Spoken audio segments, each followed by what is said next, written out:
Chers téléspectateurs, merci de nous rester toujours fidèles. C'est toujours un plaisir de vous servir. Comme vous le savez, nous sommes dans le mois de mars. Quand on parle du mois de mars, c'est un mois dédié aux femmes. Et à l'occasion du 8 mars, nous souhaitons une très bonne fête à toutes les femmes du monde. Sans plus tarder, aujourd'hui, j'ai à ma gauche la présidente Mama Penda, à qui je dis bonjour. Bonjour Amina, bonjour les téléspectateurs. D'accord. Aujourd'hui, nous sommes là pour parler des violences basées sur le genre. Mais avant cela, je vous laisse la présentation de COFET, le consortium des organisations féministes pour l'égalité et le développement, et avec les internautes qui vous suivent présentement. Le consortium est né parce qu'on a été encadré par une ONG qui s'appelle GREN, qui nous appuie pour qu'on puisse développer nos activités. Et fort de cela maintenant, on s'est dit, le programme peut finir et nous devons pérenniser nos actions dans le temps. C'est pourquoi maintenant nous avons mis en place le consortium des organisations féministes pour l'égalité et le développement, qui est constitué de 10 réseaux de femmes plutôt. Il y a des réseaux qui sont au niveau de Pikine, au niveau du département de Pikine, au niveau du département de Guédiawaye, au niveau du département de Keur Massar et au niveau du département de Rufisque. Et on a même des réseaux qui sont au niveau du département de Dakar, donc qui nous font appel du pied et nous envisageons de voir comment on pourrait travailler avec ces femmes-là. Parce que notre objectif, c'est de couvrir la région de Dakar, mais d'être à travers le Sénégal, d'être un réseau national. Mama Penda, ici au Sénégal, quelle est la situation des violences basées sur le genre? Parce qu'on a vu que c'est toujours d'actualité. La situation des violences basées sur le genre est d'actualité au Sénégal. C'est vrai qu'on a fait des avancées significatives, mais toujours le problème demeure. Le problème demeure. Maintenant, on est en train de voir qu'est-ce qui ne va pas. Et la nouvelle stratégie, c'est d'inclure la masculinité positive dans notre combat.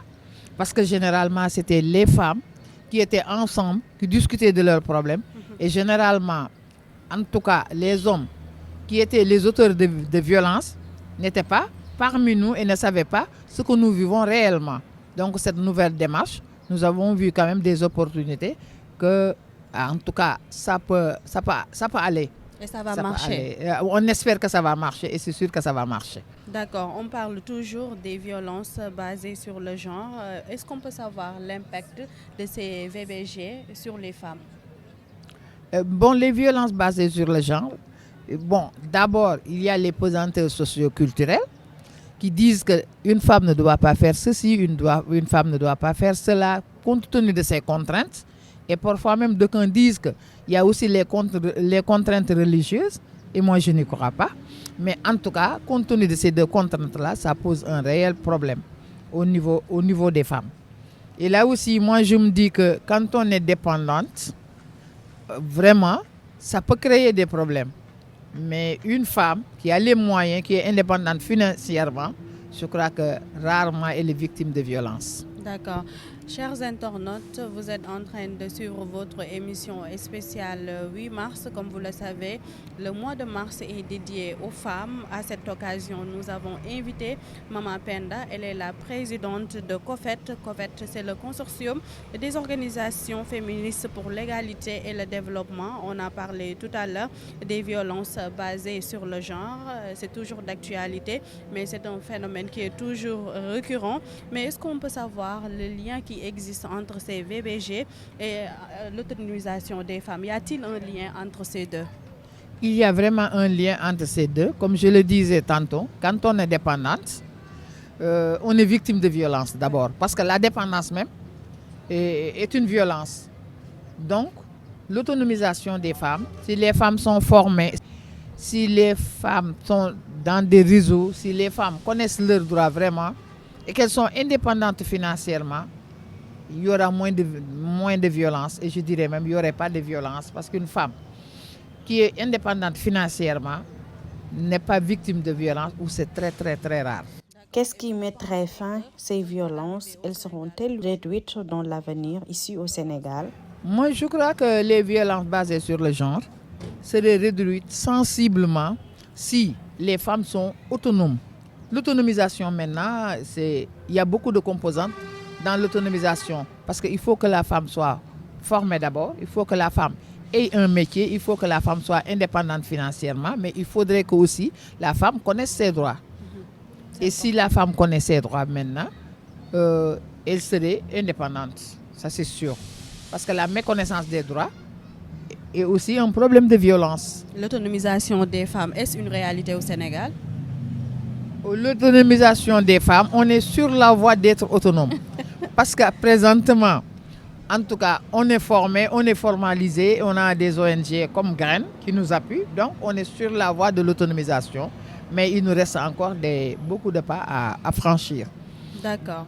Et une dernière question, à l'occasion du 8 mars, la plupart du temps, les femmes ont l'habitude de faire des manifestations, entre autres. Est-ce qu'on peut savoir la manière dont vous comptez procéder à l'occasion du 8 mars avec votre organisation, le COFED?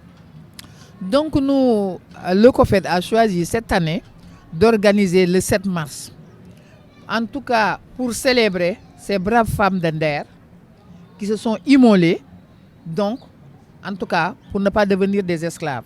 Et nous célébrons cette mars-là, en tout cas, pour montrer aux femmes que nous ne sommes pas dans l'ère de Talata Nder, mais dans notre ère moderne, on est en train aussi de magnifier ce que faisaient ces femmes-là, en nous transformant en des transformatrices, en nous formant sur tout ce qui peut sensibiliser la femme sur nos droits humains, en tout cas tout ce qui peut permettre à la femme de s'épanouir et d'être indépendante financièrement.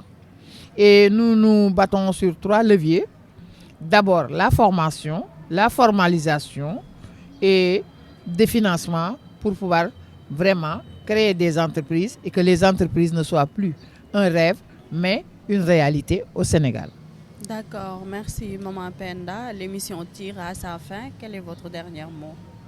Mon dernier mot, c'est que l'appel que je fais aux autorités sénégalaises et à toutes les femmes sénégalaises, que nous nous unissions et qu'on se batte et que le 7 mars soit la journée de la femme sénégalaise. Ça, c'est notre ultime combat, c'est le cri de cœur que nous lançons. Que le 7 mars soit vraiment la journée de la femme sénégalaise. Cela ne nous empêche pas de célébrer le 8 mars, mais quand même que nous ayons vraiment une journée nationale des femmes sénégalaises. D'accord, merci vraiment. C'était Maman Penda, la présidente de COFED. COFED, je rappelle que c'est le consortium des organisations féministes pour l'égalité et le développement. Nous n'allons pas terminer sans pour autant remercier aussi la Graine. Merci pour cet partenariat. Chers internautes, c'était votre édition spéciale 8 mars. Nous vous donnons rendez-vous dans d'autres plateaux. Je rappelle que le mois de mars, c'est dédié aux femmes. Donc, bonne fête à toutes les femmes du monde. Merci aussi à mon cadreur Samba Sow, merci. Il était à la réalisation. Merci pour les images. Et on vous dit à bientôt et au revoir.